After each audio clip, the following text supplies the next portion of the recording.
오늘 우리가 함께 보고 계신 말씀은 예레미야 10장 말씀입니다.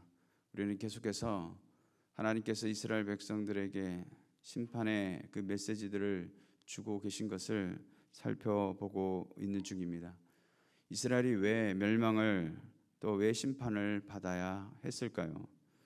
그 중심에는 한편으로는 하나님을 섬기면서도 또 한편으로는 우상을 섬기고 있기 때문에 그렇습니다. 오늘 본문은 우상은 무엇이며 우상을 하나님과 비교하는 것이 얼마나 어리석은 것인가를 오늘 성경을 통해서 말씀해 주고 있는 것이죠. 그렇다면 우상은 어떻게 생겨난 것인가? 정말로 신이 현현에서 나타나는 것인가? 결코 그렇지 않다는 것이죠. 우상은 예레미야 선지자가 말하기를 인간의 기술자가 나무와 돌 이와 같은 재료들로 정교하게 만들어낸 그런 조각품에 불과하다라는 것을 말하고 있습니다. 오늘 5절 말씀에도 보면 우상이 둥근 기둥 같다라고 말하고 있습니다. 둥근 기둥이 말도 못하고 걸어 다니지 못하는 것처럼 이는 마치 우리나라의 밭에 꽂혀져 있는 허수아비와 같은 것이죠. 그 허수아비는 새들에게는 두려움을 줄 수 있을지 몰라도 사람에게는 어떤 두려움도 줄 수 없다는 것을 우리가 잘 알고 있다는 것입니다. 도대체 그렇다면 이 우상들은 어떻게 사람들을 현혹하는 것입니까?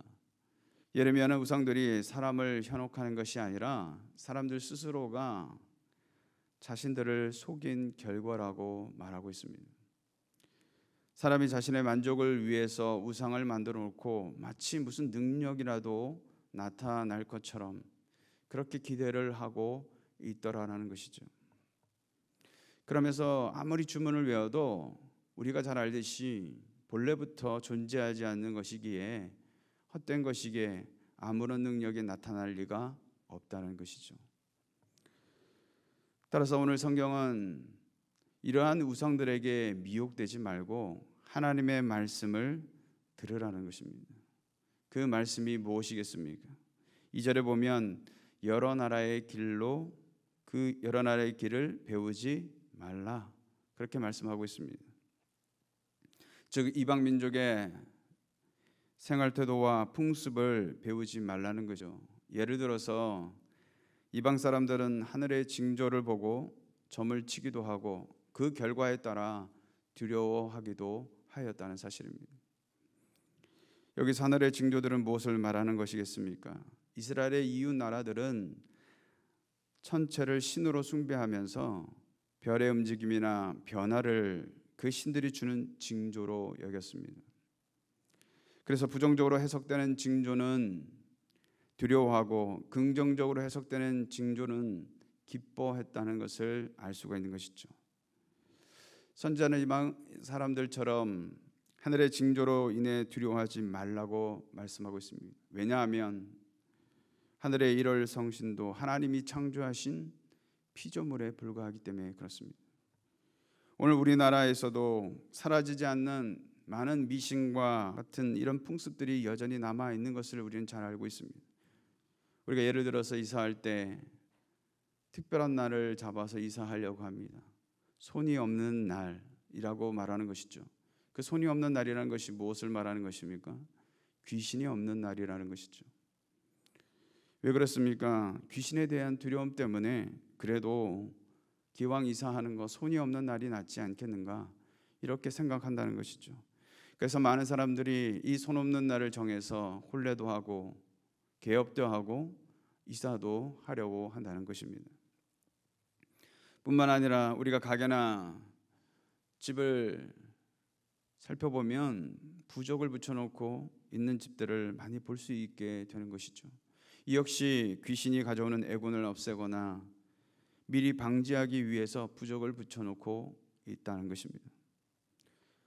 또는 집안에 귀신을 쫓기 위해 소금을 현관에 뿌리거나 쑥을 태우면 애군을 없앤다라고 믿는 그런 미신들을 갖고 있는 것들도 있다는 것이죠. 오늘날의 우상은 각 사람마다 자신을 속이고 있는 신념이나 헛된 믿음에서 오는 우상들이 얼마나 많은지 모릅니다.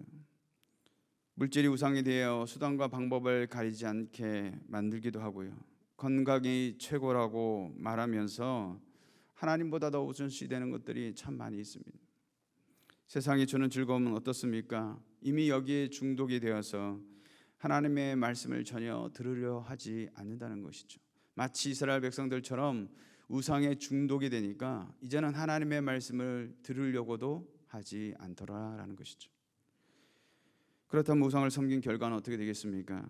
사람이 만든 것이기에 살아 있을 리가 없고 무지하며 거짓된 것에 무슨 능력을 기대하겠습니까? 오늘 본문 15절에 결국은 하나님의 진노 아래서 철저하게 멸망당하게 된다라는 것이죠. 그렇다면 우리가 진정으로 섬겨야 할 대상은 누구인가라는 것이죠. 거짓되고 죽은 것이 아니며 참이며 살아 역사하시는 대상을 믿어야 하는 것이죠. 그 대상이 누구겠습니까? 10절 말씀해 보시면 오직 여호와는 참 하나님이시요 살아계신 하나님이시요 영원한 왕이시라. 바로 이것이 하나님의 본질인 것입니다.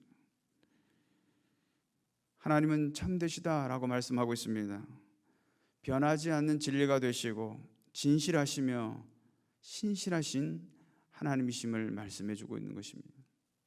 우리는 변하지만 하나님은 변하지 않으시고 여전히 오늘 우리에게 말씀하시고 우리를 구원의 길로 인도하시는 참 진리가 되시는 하나님이시다라는 것이죠. 또 하나님은 살아계시다고 했습니다. 하나님은 어느 시대나 어느 때나 살아 역사하시는 살아계신 하나님이신 줄로 믿습니다.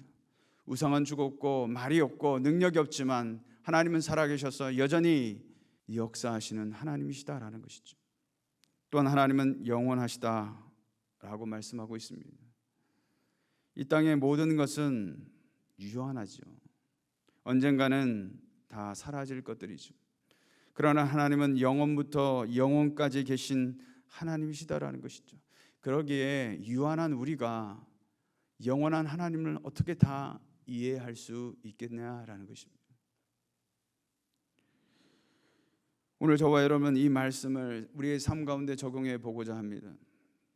오늘 하루를 살아가실 때 나도 모르는 사이에 헛된 풍습이나 미신, 내가 만들어 놓은 그 우상을 답습하고 있는 것은 없는지 우리 자신을 한번 깊이 돌아보아야 합니다. 과연 그런 것들이 내 삶에 발견되는 것이 있다면 우리는 그 모든 것을 제거하고 오늘 예레미야 선지자가 이스라엘 백성들을 향하여 말했듯이 이제는 너희가 하나님의 말씀을 들으라. 참 진리가 되시고 살아계시며 영원하신 그 하나님의 말씀에 이제는 귀를 기울여야 될 줄로 믿습니다. 오늘 내게 말씀하시는 그 하나님의 음성을 통해서 정말 나를 통해 이루기를 원하시는 하나님의 뜻이 무엇인지, 여전히 내가 변화되어야 할 것이 무엇이며 앞서 말씀드린 것처럼 내 안에 제거해야 할 잘못된 삶은 또 없는지 우리 자신을 깊이 한번 돌아보아야 할 것입니다. 사랑하는 성도 여러분, 우리가 하나님의 말씀을 듣고 그 말씀을 실천하는 것이 하나님을 기쁘시게 하는 삶인 줄로 믿습니다. 그렇다면 오늘 이 땅의 수많은 우상들과 우리도 모르는 사이에 우리 삶에 스며들은 잘못된 가치들, 이러한 모든 것들을 다 떨쳐내버리고 오늘 하루를 살아가실 때 온전히 하나님께 집중하고 하나님의 음성에 민감하게 반응하면서 하나님의 말씀 앞에 온전히 순종할 수 있는 복된 하루가 되시기를 주님의 이름으로 축원을 드리겠습니다.